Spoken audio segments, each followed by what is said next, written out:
또한 기도의 소원 올려드립니다. 아버지, 우리의 삶 가운데서 감사의 조건들을 찾아낼 수 있는 귀한 지혜의 눈이 열리게 하여 주시옵시고, 또한 아버지 하나님이여, 이 기도의 소원들이 우리 삶 가운데 성취되고 또 이루어져서 하나님 앞에 더 크게 감사하며 영광 올려드리며 더 좋은 하나님의 그 놀라운 증인들이 다 될 수 있도록 하나님 도와주시옵소서. 하나님, 찬양금 드립니다. 하나님, 귀한 찬양을 주셨사오니 샘선교회 부흥의 역사가 이루어지게 하여 주옵소서. 귀한 찬양을 통해서 하나님, 우리 성도들 하나님 앞에 나와 예배드릴 수 있도록 사용하게 하여 주시니 감사합니다. 그 찬양을 통해서 더 많은 주님의 귀한 아버지, 선택된 영혼들, 하나님이 예정한 영혼들, 하나님의 귀한 백성들이 하나님 앞에 나와 예배드리며 찬양하며 영의 양식을 얻어갈 수 있도록 주여 귀하게 사용하여 주시옵시고, 하나님께서 은혜와 복으로 함께하여 주옵소서. 드린 손길마다 하나님께서 그 인생을 주님 나라 갈 때까지 하나님 잘 운행하여 주시옵시고, 하나님의 운전자가 되어 주시옵시고, 결코 탈락하지 않도록, 결코 탈선하지 않도록, 실패하지 않도록 하나님 지켜 보호하여 주시고 인도하여 주시옵소서. 예수님의 거룩하신 이름으로 기도하옵나이다. 아멘.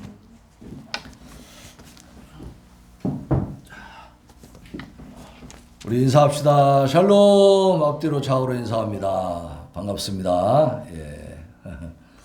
우리 청년들이 들어와서 우리 아들이 지금 군대 가 있는데 곧 말년이 이제 곧 제대할 건데 아들 친구들이 왔나 했네. 예, 반갑습니다. 예. 자, 우리 말씀의 제목 같이 한번 읽어봅시다. 시작. 재앙의 날에 나의 의지가 되셨도다. 재앙의 날에 나의 의지가 되셨도다. 네. 오늘 이 시편 18편은 이 다윗이 수많은 고난을 통해서 정말 죽음의 고비를 넘기고 늘 쫓기고 불안하고 긴장된 상황을 살다가 그 상황들이 다 이제 해결되어 가지고 사울 왕이 말하자면 이 다윗을 쫓아다니면서 죽이려고 했잖아요. 그러니까 그 당시에 왕의 권력이라는 건 대단한 거죠. 지금도 대통령의 권한이 얼마나 셉니까? 왕의 군사들이 다윗을 잡아 죽이려고 쫓아다니는 그런 세월이 10여 년을 사는 거예요. 10여 년을. 얼마나 힘들었겠어요. 근데 오늘 이 시편 18편은 그 모든 과정들을 다 마치고 이제 하나님께서 이 사울 왕과 그 아들들을 블레셋 전쟁에서 전부 전사하게 만들었죠. 그래서 이제 사울 왕의 시대가 끝나버렸어요. 그리고 다윗은 더 이상 쫓기는 자가 아니라 그야말로 당대에 이제 이스라엘 왕으로 등극하게 되는 거죠. 이러한 상황 속에서 다윗이 모든 환란이 끝나고 나니까 이제 그 공적을, 그 공로를 하나님 앞에 올려드리면서 그렇게 찬양한 시가 오늘 시편 18편이에요. 그러니까 이 사무엘상 이제 22장에 가면 이 똑같은 시가 있는데 거기는 이제 그 사울 왕과의 관계와 사울 왕이 블레셋 군대들과 싸우면서 전사한 내용들이 기록이 되고 그 모든 것들이 다 맞춰지면서 이제 다윗이 왕위에 등극할 때의 그 기쁨으로 이 시를 이제 찬양시를 지은 것을 이제 기록을 해주고 있어요. 그것을 여기 시편에도 또 이렇게 실어놓은 거예요. 그러니까 이 시편 18편은 우리에게 무엇을 가르쳐 주냐면 우리가 힘들고 어려울 때만 하나님 도와주세요 하는 게 아니라 그 기도를 통해서 그 하나님께서 응답해 주셨을 때 그 모든 환난과 역경과 어려운 것들이 다 해결되어졌을 때 하나님을 잊지 말라는 겁니다. 네. 그리고 또 한 가지는 언제 해결될지 모르지만 우리가 기도하고 있으면 반드시 그 문제는 해결될 것을 믿으시기 바랍니다. 우리가 이 시편 앞쪽에도 쭉 우리가 강의를 해오면서 봤지만은 어때요? 그 정말 힘들고 어려운 상황 속에서 다윗은 하나님 앞에 하나님 어디 계십니까? 내 기도에 왜 응답하지 않으십니까? 내 기도를 듣지 않으십니까? 얼굴을 돌리셨습니까? 막 이렇게 기도했잖아요. 그죠? 너무 힘들고 어려우니까 그렇게 막 하나님 앞에 토로하고 있는 거죠. 그런 시절이 있었습니다. 근데 그때 해결되는 날이 몇 년, 몇 월, 며칠이다. 그걸 알았어요? 몰랐어요? 몰랐어요. 언제 해결될지 모르는 상황이고 가능성도 안 보여. 희망이 안 보이는 거예요. 그러나 다윗은 무엇으로 기도했어요? 믿음으로 기도했습니다. 내 기도를 들으시는 하나님이 반드시 해결해 주실 것이라는 믿음을 가지고. 근데 오늘 시편 18편 어때요? 해결되어졌어요. 이제. 정말 해결되어진 겁니다. 우리도 기도하면 그 문제가 하나님의 때에 해결될 것을 믿으시기 바랍니다. 왜 안 되는가? 기도해도 안 돼요. 안 돼요. 안 돼요. 그러나 하나님은 지금 우리가 볼 때 안 되는 이 기도도 지금 듣고 계십니까? 안 듣고 계십니까? 듣고 계시고 하나님의 계획이 있는 줄로 믿으시기 바랍니다. 우리가 착각하는 게 뭐냐면 기도하면 하나님이 내 뜻대로 다 해준다고 생각하는 거야. 근데 안 된단 말이야. 그러니까 하나님을 떠나요. 하나님을 원망해. 믿어도 소용없네. 그러니까 예수 믿고 하는 것은 공상적인 것에 불과하다. 내가 그냥 하나의 환상에 빠져 있는 거지 실제는 아니다. 현실과 거리가 멀다 이렇게 생각하는 거야. 정말 그렇습니까? 그거는 예수님을 잘못 알고 있는 거죠. 그죠? 하나님을 잘못 알고 있는 거죠.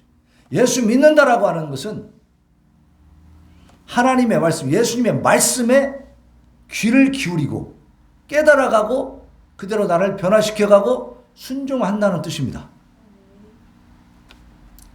그래서 제가 항상 비유를 들지만 그 도깨비 방망이 믿듯이 그렇게 신앙생활하는 사람들이 있다.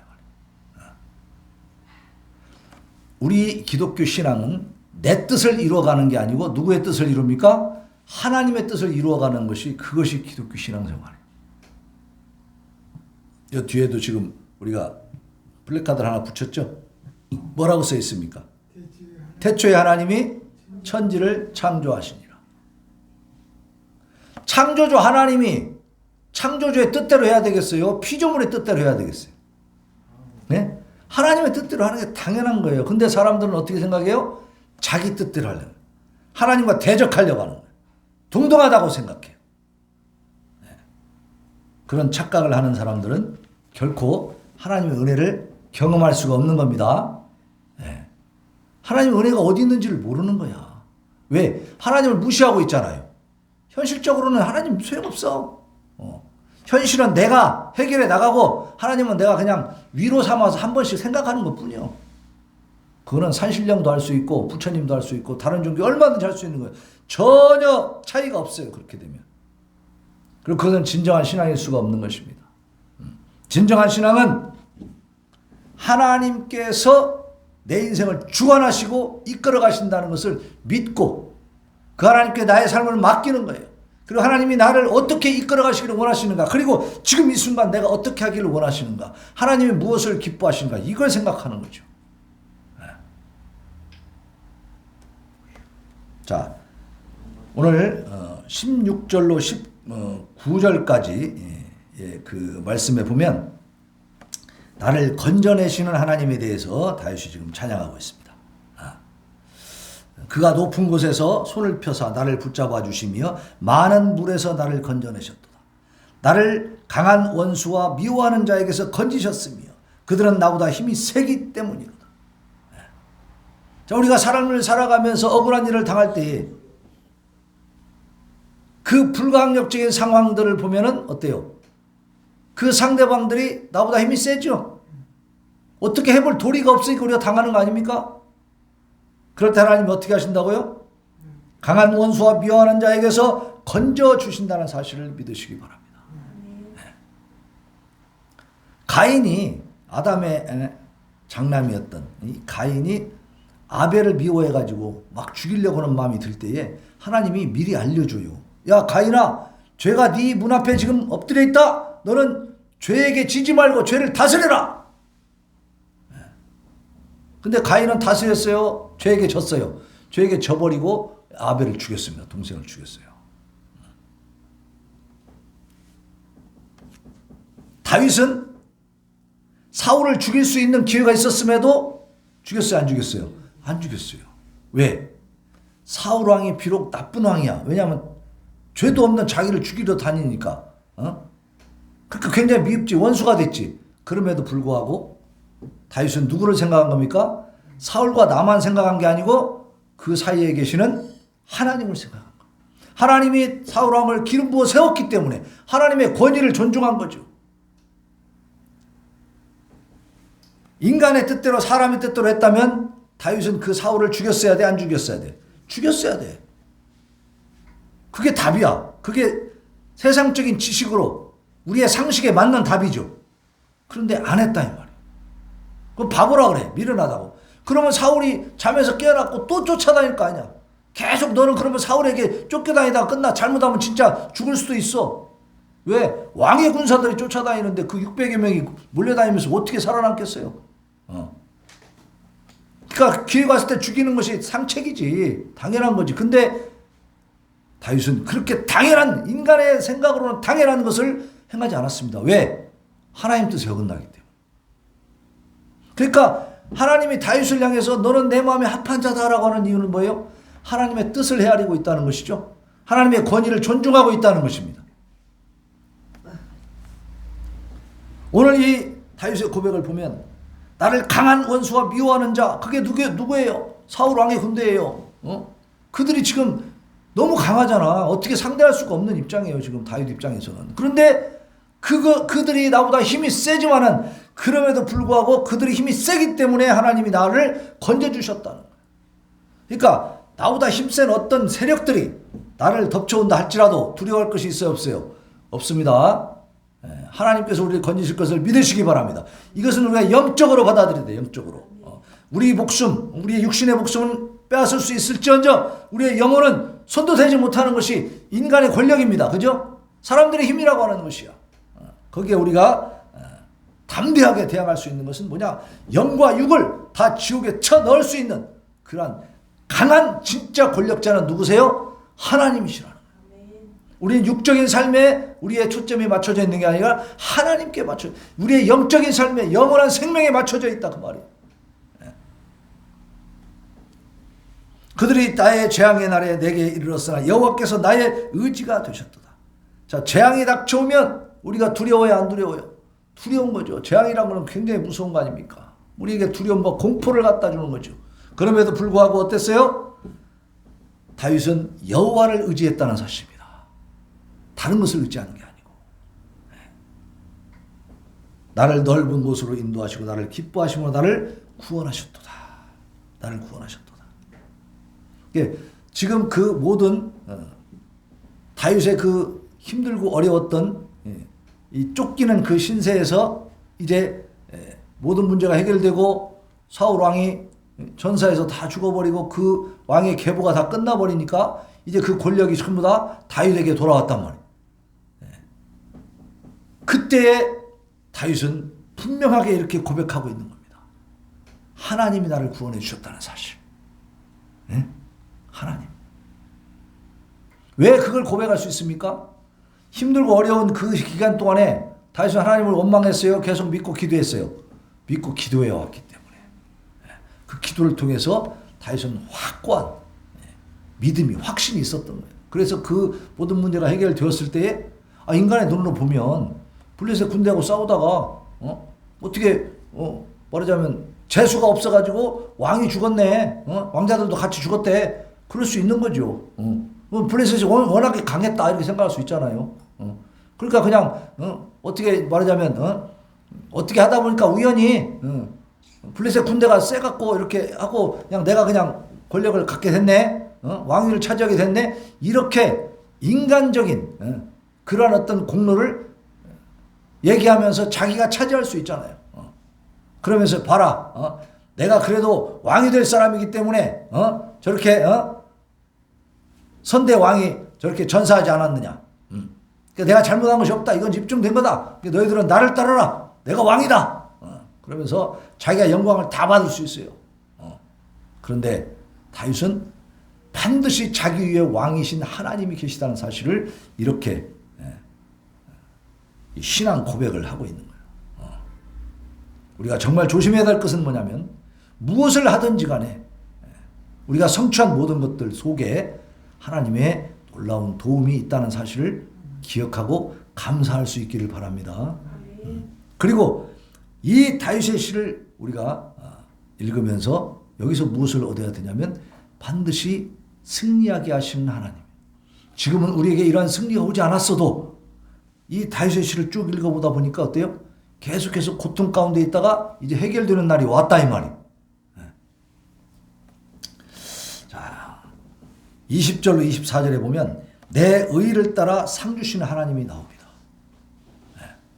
지금은 이제 은혜의 시대다. 신약 시대다. 그래가지고 우리가 믿음으로 이제 구원을 얻는 것은 맞아요. 그런데 믿음으로 구원을 얻는 것이기 때문에 믿음으로 이제 믿음이 있으니까 이제 더 이상 뭘 노력하고 애쓸 필요가 없다라고 그렇게 착각하는 경우가 있어요. 오늘 이 시편 18편이 비록 구약에 나와 있는 그 성경이지만 이 말씀을 통해서 오늘날 신약 시대를 살아가고 있는 우리가 어떻게 살아야 되는지 그것을 확실하게 깨달을 수 있기를 예수님의 이름으로 축원합니다. 잘 보십시다. 자, 20절 보면 여호와께서 내 의를 따라 상 주시며 내 손의 깨끗함을 따라 내게 갚으셨으니 이는 내가 여호와의 도를 지키고 악하게 내 하나님을 떠나지 아니하였으며. 자, 거꾸로 생각해 봅시다. 악하게 하나님을 떠나면 어떻게 된다는 거예요? 네? 그럼 하나님의 도우심을 바랄 수 없는 것입니다. 악하게 하나님을 떠나고 계속 하나님을 저주하고 죄만 짓고 하나님 대적하고 있는데 그래도 구원받았으니까 하나님이 축복 주시고 사랑해 주신다? 그래도 나는 천국 간다? 이건 착각이죠. 그것은 엄청난 착각입니다. 엄청난 그것은 오해입니다. 하나님을 잘못 알고 있는 거고 그 하나님을 능멸하는 것이죠. 오늘도 우리가 10계명을 낭독했지만 제 3계명에서 뭐라 그랬어요? 여호와 하나님의 이름을 망령되이 일컫지 말라. 하나님을 망령되이 일컫는 자를 어떻게 한다 그랬어요? 죄 없다 하지 아니하리라. 그래서 다윗은 악하게 하나님을 떠나지 않았다고 얘기하고 있고 그의 모든 규례가 내 앞에 있고 내게서 그의 율례를 버리지 아니하였다.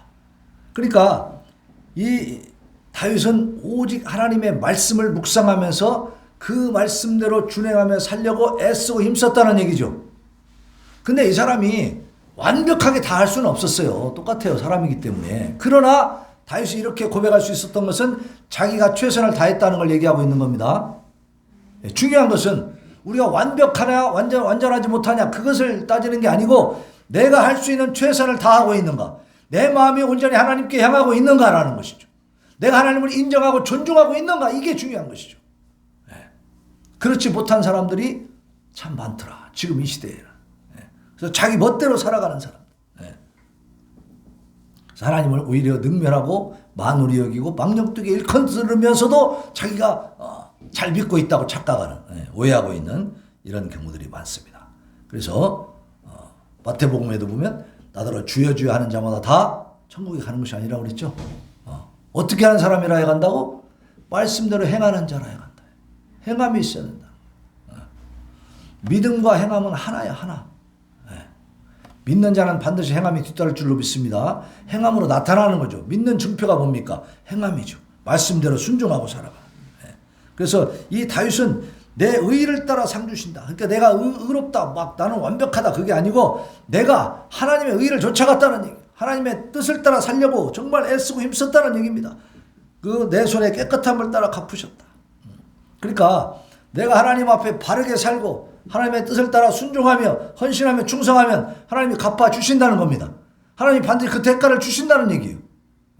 이게 무슨 하여튼 요즘 설교를 들어보면 굉장히 막 그 모호하게 막 비비 꺼가지고 자꾸 비판적인 설교만 많이 하는 경우가 있어요. 근데 우리는 분명히 알아야 됩니다. 내가 하나님 앞에 얼마만큼 노력하고 힘쓰면서 하나님의 일을 했는가라는 것이 반드시 평가가 될 줄로 믿으시기 바랍니다. 거기에 대한 상이 있다 이 말이에요. 상이. 그러니까 착각하지 말아야 될 것, 오해하지 말아야 될 것이 뭐냐면 내가 이렇게 열심히 뭔가 충성하고 헌신하고 막 법대로 하나님 말씀대로 다 막 이렇게 순종해서 완벽하게 지켜야만이 내가 구원받는다라는 오해를 해서도 안 됩니다. 그 어떤 청년이 자기 구원 못 받을까 봐 그렇게 조마조마하고 긴장하면서 산다는 거야. 그 신앙생활 하는 건 참 좋은데 이렇게 하나님의 십자가 보혈의 그 능력을 오해해서는 안 됩니다. 우리가 믿음으로써 구원 얻는 건 맞는 얘기예요. 그러면 구원 받은 사람이 어떻게 사느냐 하는 것은 이제 부모님의 자녀로 태어나서 자녀가 부모에게 어떻게 효도하느냐, 이것의 문제다 이 말이에요. 내가 부모의 말씀에 순종하지 못했다고 해서 아버지 어머니가 나를 버립니까? 내가 아버지 어머니의 자녀가 아닌 거예요? 그거 아니잖아요. 그러니까 우리가 한번 하나님의 자녀가 되었으면 이제 그때부터 내가 어떻게 하나님의 뜻대로 살아갈 것인가, 이것을 염두에 두고 그것을 위해서 살아가야 된다고 말이에요. 그렇게 할 때에 하나님이 거기 아니 부모님한테 잘하면 부모님이 막 신경 안 쓰고 뭐 칭찬도 안 해주고 뭐 이렇게 좀 아이들 같은 경우에는 용돈도 안 줍니까? 아니죠. 반드시 거기에 따른 보상이 따르게 돼 있어. 부모님에게 잘하면 부모님도 우리에게 거기에 대한 반응을 해주신다 그 말이에요. 똑같은 거예요. 우리가 하나님 앞에 어떻게 살아가느냐, 그것을 지금 다윗이 얘기하고 있는 것이죠. 그래서 우리는 내 의를 따라 상 주시는 이 하나님을 바라보면서 내가 열심히 충성하고 헌신하면 하나님께서 거기에 대한 반드시 보상을 해주시고 은혜를 베풀어 주신다는 사실을 믿으시길 바랍니다. 근데 그렇게 하지 않고 나는 하나님의 자녀니까 믿었으니까 아무렇게나 살아도 뭐 그걸 꼭 강요해야 돼? 내가 꼭 열심히 해야 돼? 그런 생각을 하면 거기에 따른 채찍질이 있을 줄로 믿습니다. 왜? 내가 사랑하는 자녀, 내 친자녀는 어떻게 해요? 채찍질 해서라도 가르치지. 바르게 나가도록 가르치잖아요. 그러니까 이것을 우리가 착각하지 말고 율법주의니 뭐니 이런 생각을 하지 말고 오직 하나님 앞에 우리가 바르게 살아가는 것이 중요하다. 그래서 내 마음속에 이런 감동이 옵니다. 아, 이 시간에 내가 이 사람한테 예수님을 증거해야 되겠다 생각이 오는데 에이 뭐더러 그런 걸 해. 탁 물리칠 수도 있어. 그럴 때는 묵살시키지 말고 성령의 감동을 사라지게 하지 말고 그 감동이 오는 대로 순종하면서 행하시기를 바랍니다. 그것이 우리가 삶에 있어 순종하는 거예요. 자, 그리고 이제 25절로 27절에 보면 좋으신 하나님의 성품이 있어요. 좋으신 하나님의 성품. 자,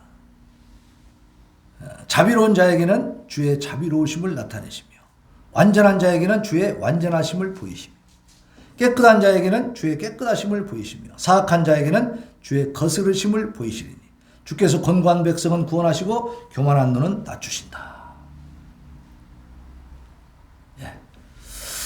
자, 먼저 24절을 한번 다시 봅시다. 같이 읽읍시다. 24절 시작. 그러므로 여호와께서 내 의를 따라 갚으시되 그의 목전에서 내 손이 깨끗한 만큼 내게 갚으셨도다. 행한 대로 갚으신 하나님, 행위를 보신다는 사실을 우리가 반드시 기억하고, 그리고 이제 25절부터 보면 자비로운 자에게는 자비로움을 나타내시고 완전한 자에게는 주의 완전하심을 보이신다.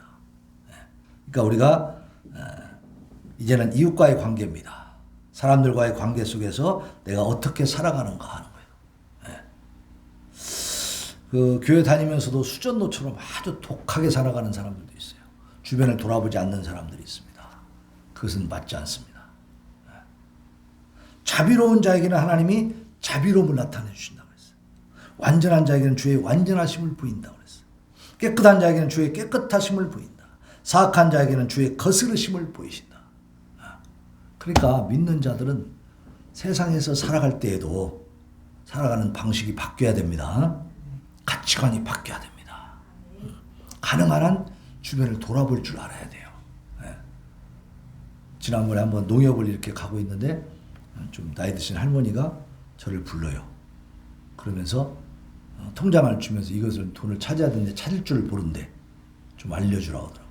모시고 가면서 뭐라고 얘기를 하시냐면, 젊은이들이 있는데 미안하지만 젊은 친구들한테 부탁을 하면 어떻게 할지를 모르니까 불안하다는 거예요.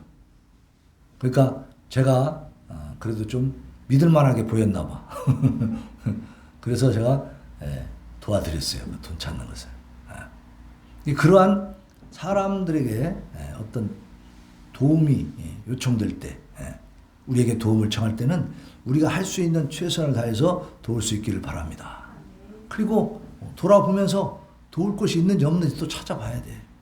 아무리 우리가 힘이 약하고 부족한 것 같아도 뭔가 가지고 있습니다. 내가 베풀어 줄 수 있고 나눠줄 수 있고 내가 해줄 수 있는 부분이 있는 거예요. 그걸 서로 베풀고 나눌 수 있기를 바랍니다. 그렇게 할 때 하나님도 우리를 자비롭게 대해 주신다는 거예요. 우리 삶이 달라지는 거예요. 그래서 우리가 빛이요 소금이라고 하는 것은 세상에서 그만큼 도움이 되는 삶을 살아라는 얘기예요. 그래서 옛날에 초대교회 시절에요. 그 이방 종교에서 뭐라고 가르쳤냐면, 야, 그때 이 초대교회 때는 그 기독교인들이 많이 박해를 많이 받았잖아요. 그럼에도 불구하고 뭐라고 가르쳤냐면, 야, 니네 저 예수 믿는 사람들, 저 사람들 예수쟁이들 말이야 좀 본받아라. 저 사람들 같이. 뭘 본받으라고 했냐면 다른 종교인들에게도 친절하게 돼 있다는 거예요. 네. 그러니까 우리는 어떤 종교를 가졌든지 우리를 핍박하는 이방인이고 대적하는 자들인지 간에 모든 사람들이 다 구원받기를 원하시는 하나님의 마음이 있죠. 네? 그리고 개 중에도 지금은 다른 종교를 가지고 있고 지금은 완악하게 하나님을 대적하고 있다 할지라도 언제 또 변화될지 알 수 없는 것입니다. 그렇기 때문에 우리가 어떻게 해야 돼요? 모든 사람에게 친절을 베풀어라. 그런 얘기입니다. 네. 우리 여기 2층에 지금 살고 있는 분들 있죠. 이분들 우리 이웃 아닙니까? 제가 지나다니면서 항상 인사하고 전에는 이제 우리가 좀 빵이 좀 오는 게 있어가지고 그걸 받아가지고 밑에도 좀 주고 막 그렇게 지냈어요. 근데 그러면서 이제 전도를 했죠. 그랬더니 요 밑에 저쪽 맞은편에 사는 그 할머니 한 분 있어. 혼자 사시는 분이 있어. 이제 오늘은 저하고 대화를 하는데 새벽 예배 가고 싶다는 거예요. 이 낮에는 시간이 없대요. 주일날도 하는 일이 있어가지고 도저히 시간을 뺄 수가 없다고 새벽에 오고 싶대. 새벽에. 그래서 내일부터 새벽 예배 할 거예요. 근데 다시 물어봤어. 매일같이 올 수 있냐? 매일 올 수 있대요. 새벽에는. 그 믿음을 갖고 있는 분이었어. 그래서 항상 부담이 된대. 교회가 가까운데도 못 나가니까 마음이 부담이 됐다는 거예요. 근데 새벽 예배 한번 자기가 오겠다는 거예요. 그래서 내일부터 새벽 예배 시작합니다. 보세요. 전도는 이렇게 서로 덕을 베풀고, 그죠? 친절을 베풀고 사귐에서부터 일어나는 거예요. 예? 예.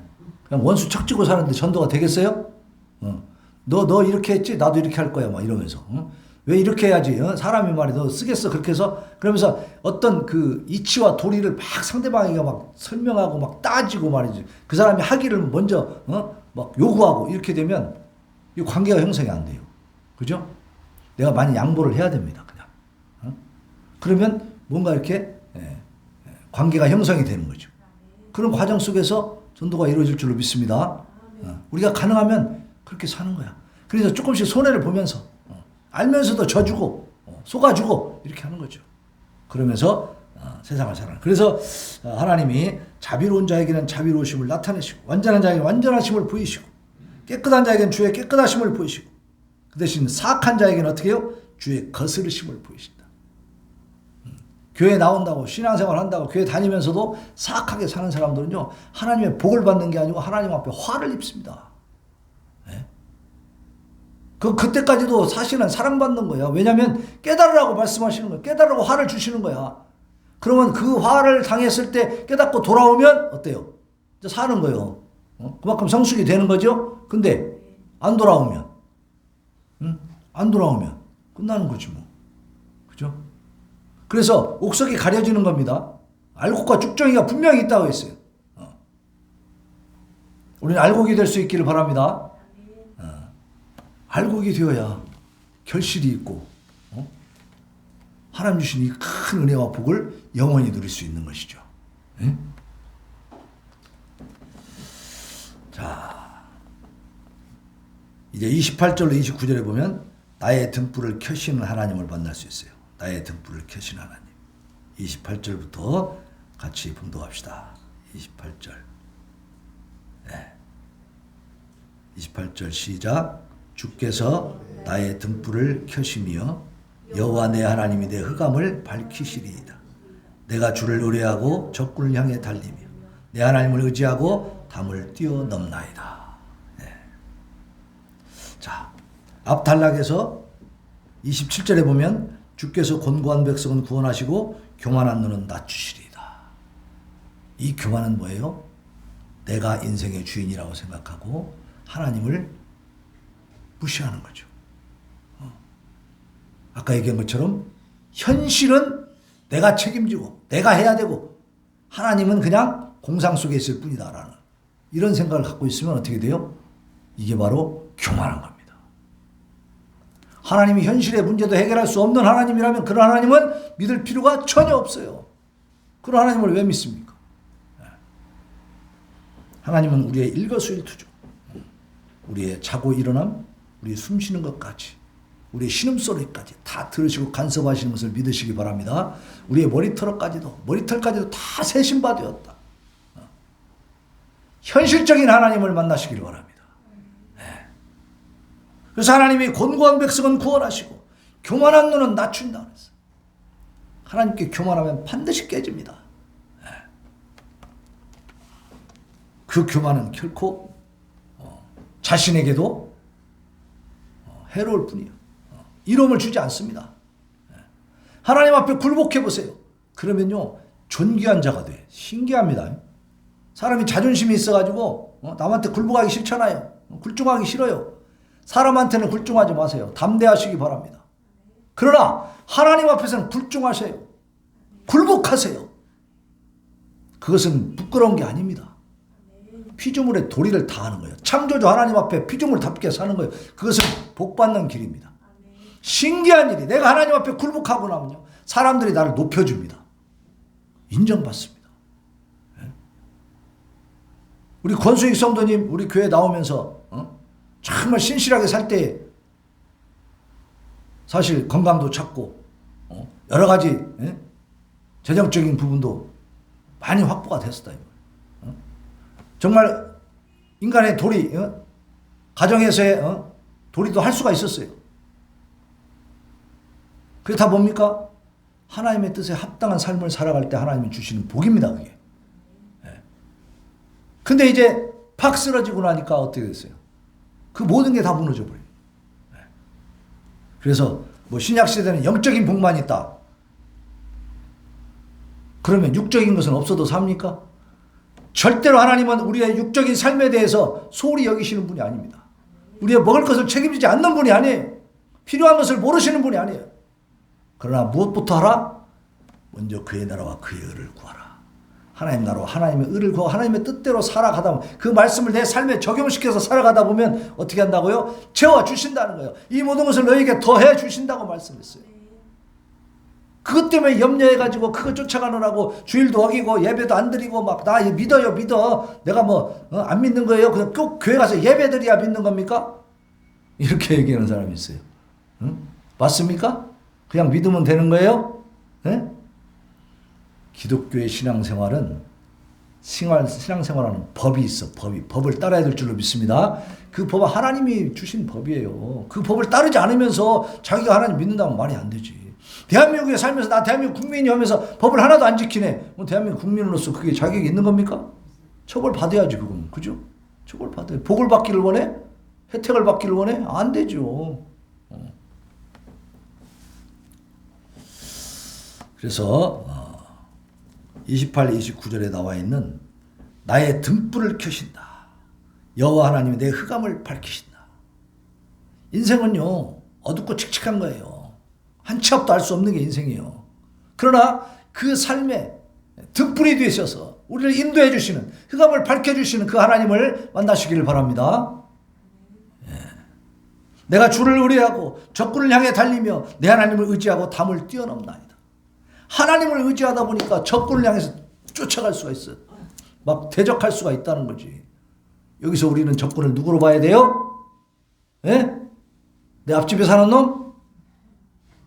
옆집 사는 그 여자? 그게 아니고 누굽니까? 우리 안에 우리를 넘어뜨리려고 하는 사단 마귀. 예? 담대하게 그 주님을 하나님을 의지하고 물리치시기를 바랍니다. 우리를 유혹하고 미혹하는 것들이 수도 없이 많다니까. 자, 신앙생활 잘하고 있다가 식당을 개업하게 됐네. 근데 하다 보니까 어때요? 잘 되는데 특히 주말에 잘 되네. 주말에. 응? 주말에 너무 잘 돼. 그러니까 어떻게 돼? 교회 나와 못 나와? 이제 교회 못 나오는 거예요. 그러면 우리가 결단을 잘해야 됩니다. 나는 정말 예수 그리스도를 믿는 사람인가? 믿는다면 하나님이 기뻐하시는 일을 먼저 우선순위에 둬야 될 줄로 믿습니다. 그것이 우리가 승리하는 길이요. 주말에 손님이 더 많은데 문을 닫으면 손해지 분명히. 인간의 계산으로. 그죠? 바보 같은 짓이지. 근데 그렇게 결단하고 하나님 앞에 기도하면서 나아가면 하나님께서 반드시 손해보지 않게 해주시는 것을 믿으시기 바랍니다. 네. 우리가 신앙생활을 하는 것을 어떻게 생각해야 되냐면 그냥 왔다 갔다 내 돛 닦고 내 위로받고 그냥 마음의 수양이 나는 그걸로 생각하면 안 되고 목숨을 걸어야 되는 겁니다. 내 마음을 다하고 목숨을 다하고 뜻을 다하여 하나님을 사랑하라고 그랬죠? 목숨을 걸어야 되는 거예요. 돈벌이는 사실 내 목숨보다는 약한 거잖아요. 돈벌이 좀 안 되면 어때? 하나님을 기쁘시게 하는 그 일이 더 중요한 것입니다. 더 중대한 사안인 것입니다. 그러면 그 마음을 보시고 하나님을 향해 내 단심 뜨거운 마음이 향해 있을 때 내 삶의 모든 문제들은 순탄하게 하나님께서 이끌어 주실 것을 믿으시기 바랍니다. 그리고 그 목적이 뭐예요? 내가 복받고 하나님 앞에 열심히 잘해가지고 내가 복받아서 내가 잘 먹고 잘 살고 내가 세계 여행도 하고 말이지 내가 한번 행복하게 내 인생을 즐겨봐야겠다 이런 목적이 아니에요. 그런 목적이 하나님의 뜻을 올바르게 세워서 하나님의 일을 해야 되겠다. 하나님 기뻐하시는 일을 해야 되겠다는 일을 거룩한 목적을 가지고 나아가면 하나님께서 다 그것들을 이끌어 주시는 것입니다. 그래서 우리 눈에 보일 때 정말 화려하게 복되게 잘 사는 것 같아도 그런 사람들이 어때요? 그 내면에는 엄청난 아픔들이 있고 고통들이 있고 고독이 있고 우울증이 있더라 그 말이에요. 왜 그래요? 인생에 세상에 있는 모든 것들은 결국 허무한 것들이기 때문에 그렇습니다. 오직 하나님을 붙드시기 바랍니다. 하나님은 영원토록 우리에게 실망을 주지 않으십니다. 그랬을 때 우리가 목표하는 것들도 우리가 하고자 하는 것들도 가치 있는 것으로 세워지게 되는 거예요. 재앙의 날에 나의 의지가 되시며 나를 강한 원수와 또 미워하는 자에게서 건지시는 하나님. 그 하나님은 나의 의를 따라서 내 손의 깨끗함을 따라서 내게 갚아주시는 분입니다. 내가 얼마나 열심을 다해서 성실하게 양심껏 하나님 앞에 최선을 다하느냐. 그 자세가 중요한 것입니다. 다윗은 21절로 24절에서 여호와의 도를 지키고 악하게 하나님을 떠나지 아니하였으며 또 죄악에서 스스로 자신을 지켰다고 고백을 하고 있어요. 우리도 그렇게 살고 있는 줄로 믿습니다. 다윗만 그렇게 하고 있는 게 아니에요. 조금은 다윗보다 못할 수도 있겠지만 그러나 우리 성도들도 오늘 다윗의 이 고백을 통해서 우리의 고백이 되도록 그렇게 사시기를 바랍니다. 그래서 우리도 이러한 성결하고 거룩한 삶으로 하나님의 은혜를 충만하게 누릴 수 있기를 예수 그리스도의 이름으로 축원합니다. 우리 찬양합시다. 424장입니다. 아버지여 나의 마음을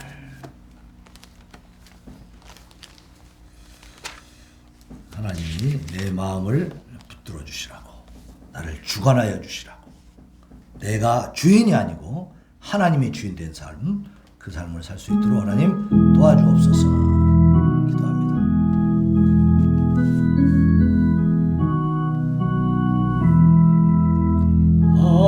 아버지여 나의 마음을 맡아 주관하시고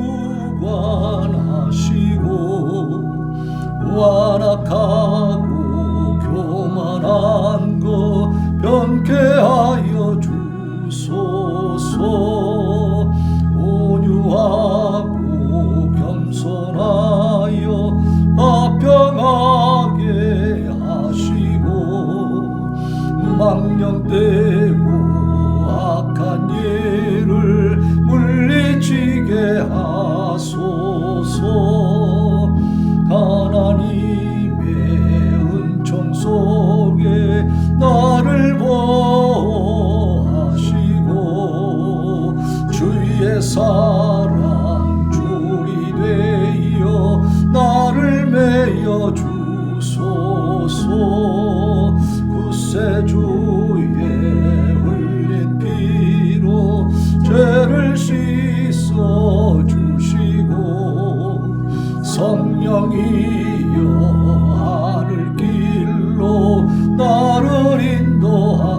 시간에 하나님 앞에 하나님 재앙의 날에 나의 의지가 되시는 그 여호와 하나님을 의지하고 이제 하나님의 뜻대로 순종하며 살게 하옵소서. 아버지여, 내가 주인이 아니고 우리 하나님을 주인 삼고 주인의 명령 따라 살아가는 참으로 복된 삶을 누리며 하나님 앞에 영광 올려드리는 우리의 삶이 되게 하옵소서. 하나님 앞에 부르짖어 기도합니다.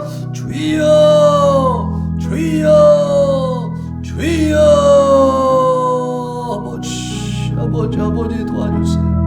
하나님, 우리를 긍휼히 여겨 주시옵소서. 싸게 여겨 주시옵소서. 우리에게 생과 능력을 허락하여 주시옵소서. 재앙에 닥친다 할지라도 그날의 여호와 하나님만을 의지하고 하나님 앞에 나아갈 수 있도록 주여, 주여 강건한 믿음 허락하여 주시옵소서. 오늘 다윗과 같은 참으로 큰 믿음 허락하여 주시기를 원합니다. 다윗은 모든 상황 속에서 하나님의 역사하심을 믿었습니다. 그리고 기대했습니다. 소망을 품었습니다.